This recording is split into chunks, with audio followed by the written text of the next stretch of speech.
Hello everyone, welcome to the online classes of biology for class 12. Today we'll take up chapter 6, molecular basis of inheritance, and the topic that we will cover today is DNA fingerprinting. DNA fingerprinting will be the learning objective for the session also, as after completion of the session you will be able to know about the concept of DNA fingerprinting, about the procedure involved in this process, as well as about the aim or purpose of framing this procedure. 99.9% of the base sequence among humans is the same. That means all the human beings are having same kind of genome or genetic material which is exactly similar to each other. The only difference which causes the individual differences among all the human being is of 0.1% difference in the base sequences. DNA fingerprinting involves identifying differences in some specific region in DNA sequence called as repetitive DNA. Because in these sequences a small stretch of DNA is repeated many times.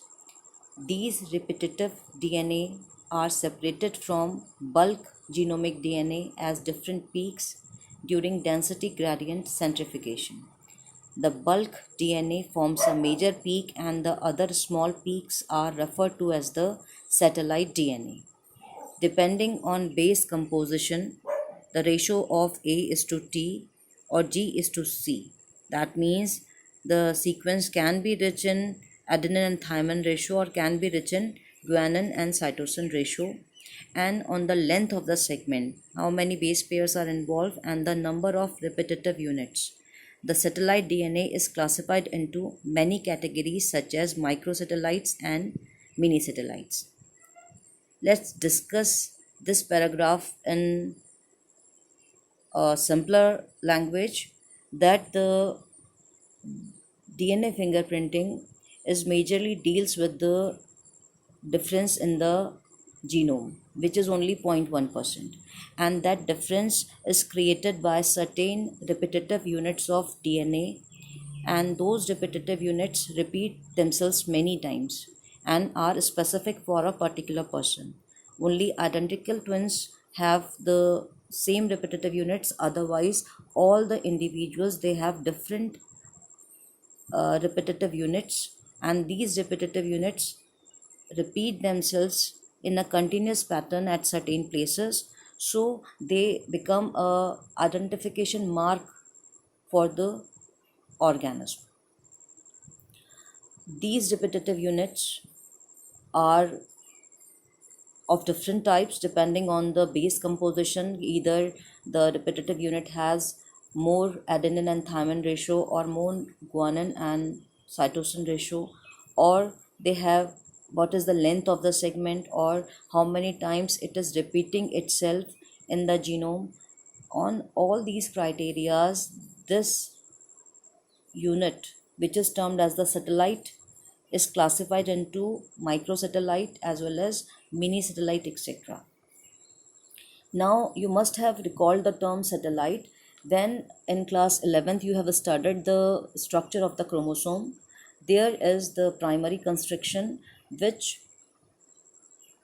joins the chromatid arms with each other, sister chromatid arms, but the in some chromosome there is a secondary constriction which has a small bar like structure which is termed as the satellite. This satellite is basically remained unstained, and it is a fraction of eukaryotic organism in which the DNA differs in density from most of its DNA as determined by centrifugation. It has repetitive units that do not undergo transcription, or we can say that the part of the DNA which doesn't code for any protein or doesn't transcribe, that part of DNA is satellite and it is specific for a person. It has many repetitive units which remain unstained. Now about these sequences, which normally do not code for any protein, but they form a large portion of human genome. These sequences show high degree of polymorphism and form the basis of DNA fingerprinting. As we have started the Human Genome Project, so we are very well aware of that only 2% of the genome is able to express itself in the form of the proteins, and rest 98% doesn't code for anything. So the large portion of human genome doesn't code for the proteins, and these sequences show high degree of polymorphism because they are of many types. That means poly matlab many, and morph means external structure. So the on external features, they are of so many types that they form a higher degree of diversity in the human beings.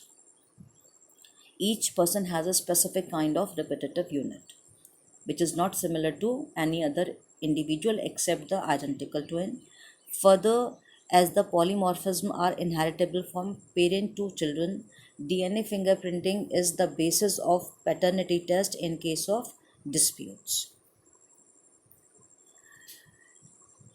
Now, let me discuss in short the difference between the microsatellite and mini satellite. As we have already discussed about satellite, basically the DNA fingerprinting is based on the repetitive unit, which are termed as VNTRs, or variable number of tandem repeats, and it comes under the category of mini satellites. So we must be knowing the difference between the microsatellite and mini satellite. Microsatellites are the repetitive sequence in which 2 to 6 base pair of DNA is present. It is very frequent in human beings and it helps in construction of the genetic maps. While the mini satellite has the stretch of DNA which has 10 to 60 base pair, it has repetitive unit that range in length from 10 to over 100 base pair. That means many times the unit repeat itself in a continuous pattern that it may reach up to the length of 100 base pair, but basically it is 10 to 60 base pair of length, the repetitive unit. These variant repeats are tandemly intermingled, which makes mini satellite ideal for studying DNA turnover mechanisms. These units are also termed as VNTRs, and they occur at more than 1000 locations in human. That means the specific repetitive unit, that is VNTR, it repeat itself around 1000 locations in the human genome, so it can be easily identifiable if we carry out the procedure, and which is termed as DNA fingerprinting. Now back to the slide. If an inheritable mutation is observed in a population at high frequency, it is referred to as DNA polymorphism. The probability of such variation to be observed in non-coding DNA sequence would be higher, as mutations in these sequences may not have any immediate impact in an individual's reproductive ability. So because these are the non-coding DNA sequences, they do not cause any effect on the reproductive ability or any other process of the body. These mutations keep on accumulating generation after generation and form one of the bases of the variability or polymorphisms. The technique of DNA fingerprinting. Now let's start with the basic concept of the session. The DNA fingerprinting and its procedure. It was initially developed by Alec Jeffreys. He used a satellite DNA as a probe that shows very high degree of polymorphism. Now, what is a probe? Probe is basically a stretch of DNA which is the oligonucleotide. That means it has a repetitive unit of nucleotide, that is 2 to 9 units are there. So it is an oligo form, and it is specifically made for a particular DNA, and it is tagged with the radioactive element. So if I want to find out the presence of a gene and I make its complementary stretch, that is the oligonucleotide, in the lab, and then I tag it with the radioactive element. So whatever sample of DNA I must be having, if I bombard that short stretch tagged with radioactive element on those particular DNA sections, then that small tag will get attached to the DNA to which it has been made complementary. So we can easily find out the presence of a specific gene with the help of the probes. And they show their presence because they are having a radioactive element attached to them. The attaching of the radioactive element to the oligonucleotide stretch, or we can say that to the primer, that attaching is termed as the tagging. So we say that it is tagged with a radioactive molecule. It was called as variable number of tandem repeats. The technique as used earlier involved southern blot hybridization using radio labeled VNTR as a probe. Now about the procedure. The most important fact for DNA fingerprinting are the short nucleotide repeats called variable number of tandem repeats, and that vary in number from person to person and are inheritable. The VNTR of two person may be of same length and sequences at certain sites, but it must be vary at other sites, or it must be vary at least at a certain place, so it causes differences among the VNTR of two or more persons. Now the steps involved. First one is isolation of DNA or extraction. DNA is extracted from the cells in a high speed refrigerated centrifuge. Second step is amplification. Many copies of the extracted DNA are made by polymerase chain reaction. That means when we get multiple copies of a DNA stretch, that process of making multiple copy is termed as amplification, and it is done with the help of the polymerase chain reaction. Now the third one is restriction digestion, or we can say that the digestion of DNA by restriction endonucleases. These are the enzymes which are termed as the molecular seizers. They can cut the DNA at specific locations. The restriction enzymes are of two types which can cut the DNA, so termed as molecular seizers.